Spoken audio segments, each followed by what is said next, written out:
নমস্কার, আমি তরুণ ঘোষ। একটা খবর ভারত বাংলাদেশ দুদিকেই খুব আলোচিত হচ্ছে।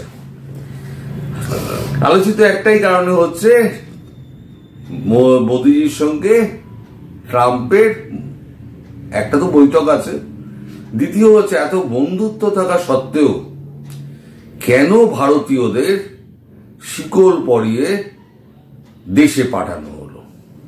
108 জনকে পাঠানো হয়েছে প্রথমবারে, আরো পাঠানো হবে। সেই নিয়ে বাংলাদেশে তো ট্রোল চলছে, ভারতীয় সংসদ উত্তাল। এখন বাংলাদেশিদের কাছে খুব আনন্দের বিষয়, ট্রাম্পের সঙ্গে এত ভালো সম্পর্ক মোদিজির, তাহলে ট্রাম্প একেবারে হাতে পায়ে শিকল পরিয়ে কেন ঢোকালেন ভারতবর্ষের মধ্যে? ভদ্রভাবে একেবারে জামাই আদরে, যেমন আমরা ওপারে পাঠাই জামাই আদর করে, তেমন ভাবে পাঠাতে পারতেন। এক একটা দেশের এক একটা অভিবাসন নীতি ভাই। বাংলাদেশের ক্ষেত্রে ভারতের যে অভিবাসন নীতি সেটা হচ্ছে ভদ্রস্থ নীতি, কিন্তু আমেরিকা অন্যান্য দেশের ক্ষেত্রে তাদের অভিবাসন নীতি হচ্ছে ধরা পড়লে তাকে অন্যান্য অপরাধীদের মতো, যেমন আপনি আইন ভাঙলেও প্রথম হচ্ছে গাড়ি থেকে বেরো, তোমার পেছনে হাতটা করো, আগে হাত করা করাবো। কিন্তু আমাদের দেশে সেটা তো চলে না, বাংলাদেশে সেটা চলে না।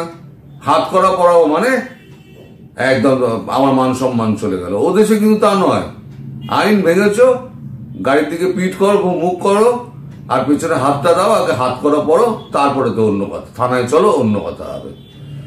তা ওদের অভিবাসন নীতি হচ্ছে সেইটা।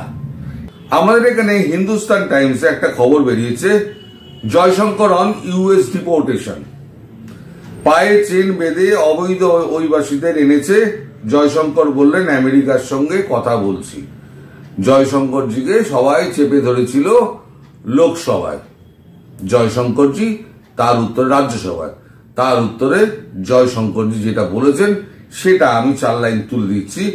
পায়ে শিকল বাঁধা, হাতে হাত পরানো, হাত করা, সেই অবস্থায় আমেরিকা তাদের ফেরত পাঠিয়েছে বলে ভয়াবহ অভিজ্ঞতার কথা তুলে ধরেছেন অবৈধ অনুপ্রবেশকারী ভারতীয়রা।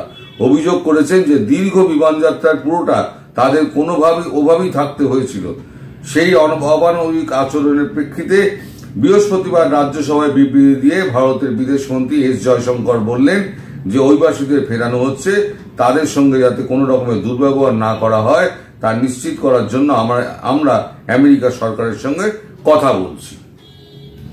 এবার আমার একটা কথা হলো, সেটা বাংলাদেশের নাগরিক হোক, ভারতের নাগরিক হোক, কলম্বিয়ার নাগরিক হোক, শ্রীলঙ্কার নাগরিক, যেখানকার নাগরিক হোক, अरे अमेरिका की पाए ধরেছিল, आ भाई मेरे घर में आजा, तेरे बिना मेरा घर नहीं चल रहा है, বলেছিল কি you are welcome to our America?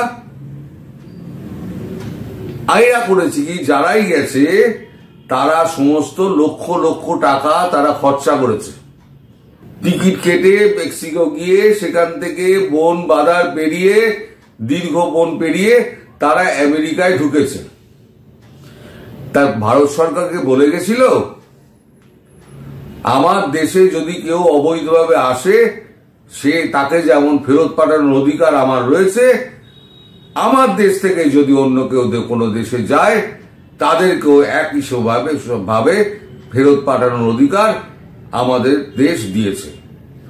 আমাদের দেশ, আমি তো বলেইছিলাম যে যখন জয়শঙ্করজির সঙ্গে কথা হয়েছিল তখন জয়শঙ্করজি একটা প্যাচই বেড়েছিলেন যে ঠিক আছে আমরা 18,000 অবৈধ বসবাসকারী আমরা ফেরত দিয়ে নেব, কিন্তু ওই খালিস্তানপন্থী যারা আছে, যাদেরকে আমরা এতদিন ধরে চেয়ে পাচ্ছিলাম না, এবং যারা অপরাধ করে আমাদের দেশের টাকা মেরে বিদেশে সব পাড়ি জমিয়েছে, যারা আমাদের ডিপোর্ট করছেন না, দীর্ঘদিন ধরে আমরা রশিয়ার পাঠিয়ে যাচ্ছি, তাদেরকেও ডিপোর্ট করতে হবে, তাহলে ভারতবর্ষ নেবে।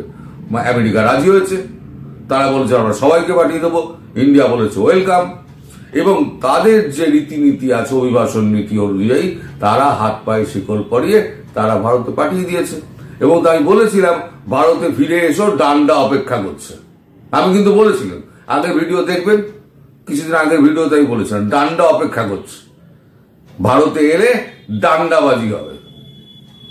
তোমরা ভারতে বদনাম করেছো, তোমাদের কে বলেছিল যে পয়সা এই যে 40 লাখ টাকা দিয়ে খরচা করে মেক্সিকো গেছে, ওখান থেকে আবার এজেন্টকে 10 লাখ টাকা পয়সা দিয়েছে, দিয়ে বাংলাদেশি হোক ভারতীয় হোক সবাই তো করে তাই। এই এজেন্টগুলো এদের থেকে পয়সা নেয়, নিয়ে বিমান ভাড়ার টাকা নেয়, আর নিজেদের প্রফিটের পয়সা নেয়, নিয়ে 40 লাখ টাকা নেয়, আর 10 লাখ টাকা ওখানে খরচা করে মেক্সিকোর সমস্ত এজেন্ট আছে তাদেরকে দেয়, মোট 50 লাখ টাকা। ভাই এই 50 লাখ টাকা দিয়ে তো দেশের মাটিতে তুই ব্যবসা করতে পারতিস। তার মানে দেশে খেতে পাচ্ছিস না তার জন্য চলে যেতে হচ্ছে তা তো নয়। তার মানে আমি ওখানে যে বিদেশে চাকচিক্য সেটাও আমি দেখতে যাব, এবং আমি ফুটপাতে টেন্ট করে থাকবো, তবু বাড়িতে ফোন করে বলবো আমি আমেরিকায় আছি। তারপরে একটা সুন্দর পার্কে গিয়ে নিজের একটা সেলফি তুলে কোথাও একটা দাঁড়িয়ে বড় ফ্ল্যাটের সামনে একটা অন্যের গাড়ির সামনে দাঁড়িয়ে একটা সেলফি তুলে বলবে আজকে আমি এই নতুন গাড়িটা কিনলাম। এই তো হচ্ছে জীবন।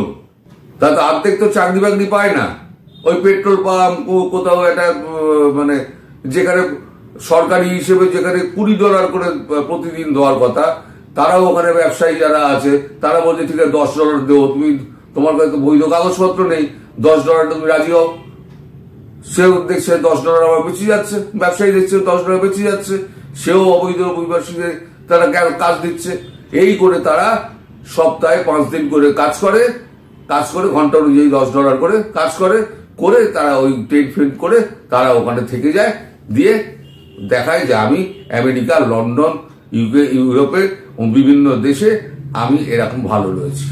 ভারতীয়রা প্রচুর রয়েছে, বাংলাদেশেও প্রচুর রয়েছে। ফলে আজকে ভারতীয়দের পাঠাচ্ছে বলে বাংলাদেশিরা খুব নাচানাচি করছে, কালকে কিন্তু বাংলাদেশিদেরও পাঠাবে, তখন কিন্তু নাচানাচি বন্ধ হয়ে যাবে। অপরাধ ভারতীয়রা যেমন করেছে, অপরাধ বাংলাদেশিরাও করেছে। অপরাধ প্রত্যেকটা, সে মেক্সিকান থেকে আরম্ভ করে সে শ্রীলঙ্কান পর্যন্ত যারা আছে, যারা অবৈধভাবে গিয়েছে London, America, UK, European union, যে সমস্ত জায়গায় তারা যারা গিয়েছে তারা সব অবৈধভাবে গিয়েছে, এবং প্রত্যেককে ধরে ধরে ফেরত পাঠানো সেই সরকারের উচিত, এবং ভারতবর্ষ তাদেরকে নিয়ে নেবে। পরিবর্তে আমাদের শর্ত আছে, সেই শর্তটা মানতে হবে। কেউ ভাই তোমাদের ওখানে দাওয়াত দেয়নি যে তোমরা এসো, তোমরা না হলে আমাদের দিন চলবে না।